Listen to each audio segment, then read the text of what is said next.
शाम होते ही बच्चे कुछ ना कुछ डिमांड करते ही है। तब हमें समझ नहीं आता है कि रोज़ रोज़ क्या दें जो हेल्दी भी हो और टेस्टी भी हो।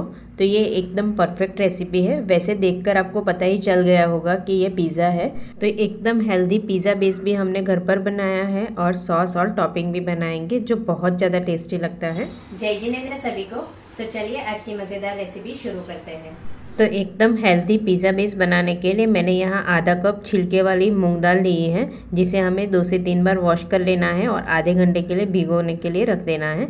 तो देखिए आधे घंटे में दाल अच्छे से भीग कर फूल जाएगी। तब हम छोटे मिक्सर बाउल में 8 से 10 अखरोट के टुकड़े, 1/4 कप हरा धनिया रफली कट करके ऐड करेंगे और इसमें आधा कप बेसिल लीव्स ऐड करेंगे। अगर बेसिल लीव्स नहीं है तो आप उसकी जगह थोड़े से तुलसी के पत्ते और थोड़े से पुदीने के पत्ते ऐड कर सकते हो, जिससे पिज़्ज़ा बेस का फ्लेवर बहुत अच्छा आएगा।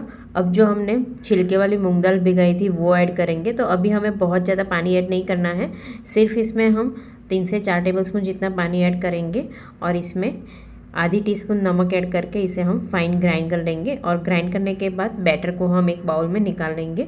तो देखिए हमें इस तरह से एकदम फाइन ग्राइंड कर लेना है। तो यहाँ मैंने आज अखरोट को भिगाया नहीं था, वैसे आप चाहो तो मूंग दाल के साथ में ही अखरोट को भी भिगा सकते हो और फिर साथ में ही ग्राइंड कर लेना है। अब इसमें हम 2 से 3 टेबलस्पून पानी मिक्सर बाउल में रिंस करके वो ऐड करेंगे और अच्छे से मिक्स कर लेंगे। तो ये बैटर में हमें कोई बेकिंग सोडा, इनो कुछ भी ऐड करने की ज़रूरत नहीं है। हम अच्छे से मिक्स कर लेंगे और इसे हम 15 मिनट के लिए साइड में रेस्ट के लिए रख देंगे। अब पिज़्ज़ा बेस पे सॉस स्प्रेड करने के लिए सॉस बनाएंगे। तो उसके लिए मैंने यहाँ 3 बड़े साइज़ के टमाटर लिए हैं। अगर छोटे टमाटर है तो आप 4 से 5 टमाटर लेंगे और इसमें से हो सके उतने बीज निकाल लेंगे। तो मैंने यहाँ जितने बीज निकल गए उतने निकाल लिए हैं और इसे हमें रफली कट कर लेना है। तो तीनों टमाटर को हमें रफली कट करने के बाद मिक्सर बाउल में ऐड करके प्यूरी बनानी है।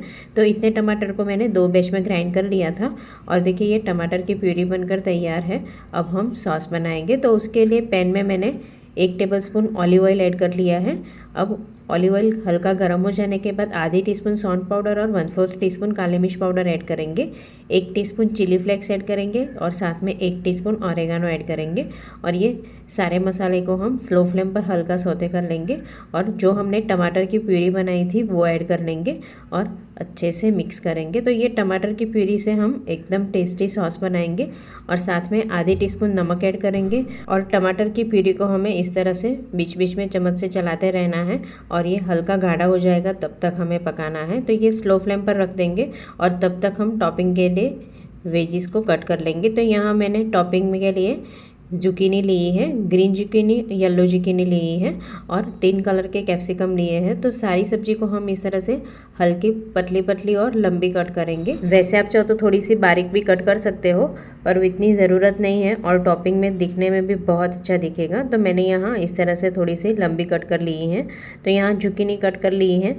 अब रेड कैप्सिकम को भी कट कर लेंगे। तो इस तरह से हम स्लाइस में ही कट करेंगे। तो बहुत ज़्यादा लंबी स्लाइस नहीं करनी है, इस तरह से हम मीडियम स्लाइस करेंगे। अगर ज़्यादा लंबी स्लाइस है तो आप बीच में एक कट लगा लेंगे। तो देखिए यहाँ रेड कैप्सिकम को भी मैंने कट कर लिया है, उसी तरह हम ग्रीन कैप्सिकम को भी स्लाइस में कट कर लेंगे और येलो कैप्सिकम को भी हम इस तरह से स्लाइस में कट कर लेंगे। तो यहाँ मैंने दोनों कलर की जुकीनी और 3 कलर के कैप्सिकम को इस तरह से स्लाइस में कट कर लिया है। तो टॉपिंग के लिए सब्जी तो आप अपने टेस्ट के हिसाब से कम ज़्यादा कर सकते हो। और इसमें मैंने 1/4 कप स्वीट कॉर्न को और साथ में थोड़े से बेबी कॉर्न को कट करके फिर दोनों को साथ में बॉईल कर लिया है। और यहाँ सॉस को मैंने स्लो फ्लेम पर पकने के लिए रखा था तो हल्का सा गाढ़ा हो गया है। तब हम इसमें 1 से 1.5 टेबलस्पून टमाटर सॉस ऐड करेंगे और अच्छे से मिक्स करेंगे।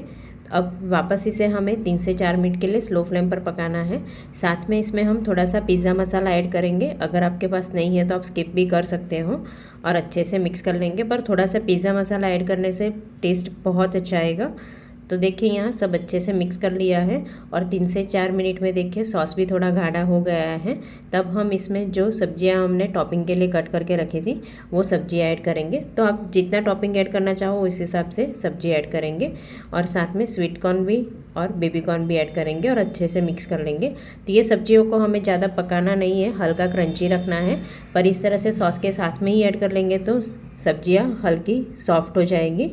तो देखिए यहाँ मैंने अच्छे से मिक्स कर लिया है। आप चाहो तो टॉपिंग और सॉस दोनों अलग भी रख सकते हो। अब सब्जी ऐड करने के बाद सिर्फ 1 से 1.5 मिनट पकाने के बाद गैस बंद कर देंगे। और यहाँ नॉनस्टिक पैन को मैंने गर्म करने के लिए रख दिया था। अब इसमें हमने जो बैटर बनाया है वो थोड़ा सा बैटर डाल देंगे और इस तरह से हम मीडियम स्प्रेड कर लेंगे। यानी हमें बहुत ज़्यादा मोटा स्प्रेड नहीं करना है, न ज़्यादा पतला स्प्रेड करना है। जैसे हम उत्तपम या चिल्ला स्प्रेड करते हैं वैसे ही स्प्रेड कर लेना है। और 2 से 2.5 मिनट के लिए हमें स्लो टू मीडियम फ्लेम पर पकाना है। ऊपर थोड़ा सा ऑलिव ऑयल स्प्रेड करेंगे और इस तरह से हम सारे बाजू ऑयल को स्प्रेड कर लेंगे।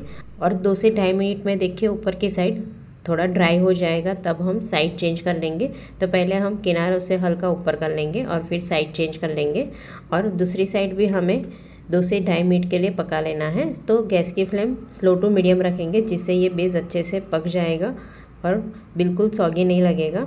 अब वापस हमें 1 से 1.5 मिनट पकाने के बाद साइड चेंज कर लेंगे। तो पलट कर हमें दोनों बाजू से अच्छे से पका लेना है। और एक साइड हमने थोड़ा सा ज़्यादा पकाया था, वहाँ हम टॉपिंग करेंगे। तो यहाँ हम 3 से 4 टेबलस्पून सॉस के साथ जो टॉपिंग बनाया है वो ऐड करेंगे और चम्मच से पूरे बेस के ऊपर हम अच्छे से स्प्रेड कर लेंगे। तो ये आप अपने टेस्ट के हिसाब से कम ज़्यादा टॉपिंग कर सकते हो, या फिर आपने सॉस और टॉपिंग अलग रखा है तो सॉस को पहले स्प्रेड कर लेंगे और फिर पूरे बेस के ऊपर हम टॉपिंग को भी रख देंगे। और टॉपिंग करने के बाद फिर हम इसके ऊपर थोड़ा सा चीज़ ग्रेट कर लेंगे। तो यहाँ हेल्दी बनाने के लिए आप पनीर को ग्रेट कर सकते हो, पर मैंने यहाँ चीज़ को ही ग्रेट किया है। तो 1 चीज़ क्यूब में से आप 2 पिज़्ज़ा बेस पर ग्रेट कर सकते हो। और वापस हम ऊपर थोड़ा सा टॉपिंग कर लेंगे। तो मैंने यहाँ ग्रीन कैप्सिकम और रेड कैप्सिकम और थोड़े से स्वीट कॉर्न को भी मैंने रख दिया है और बेसिल से हम गार्निश करेंगे। तो जब तक हम बेस के ऊपर टॉपिंग और सॉस स्प्रेड करते हैं तब तक दूसरी साइड भी नीचे से थोड़ा क्रिस्पी हो जाता है। तो ये नॉर्मल जो मैदा और गेहूं के आटे से जो बनाते हैं उतना क्रिस्पी नहीं बनता है, पर बहुत ज़्यादा टेस्टी लगता है। थोड़ा सा हम चिली फ्लेक्स और पिज़्ज़ा मसाला स्प्रिंकल करेंगे। और देखिए ये चीज़ भी अच्छे से मेल्ट हो गई है, तो ढकने की भी बिल्कुल ज़रूरत नहीं है। तो ये पिज़्ज़ा बनकर तैयार है, तो इसे हम चॉपिंग बोर्ड पर रख देंगे। तो ये पिज़्ज़ा बेस बहुत ज़्यादा क्रिस्पी नहीं बनता है, पर खाने में बहुत ज़्यादा टेस्टी लगता है। और इतने मेजरमेंट से हम 3 से 4 पिज़्ज़ा बना सकते हैं। अब इसे हम कट कर लेंगे। तो इसे आप सॉस के साथ सर्व कीजिए, बहुत ज़्यादा टेस्टी लगेगा। तो आप भी एकदम हेल्दी पिज़्ज़ा को एक बार घर पर ज़रूर ट्राई करना। बच्चे और बड़े सभी खुश हो जाएंगे और रोज़ रोज़ बनाने की डिमांड करेंगे। Thank you.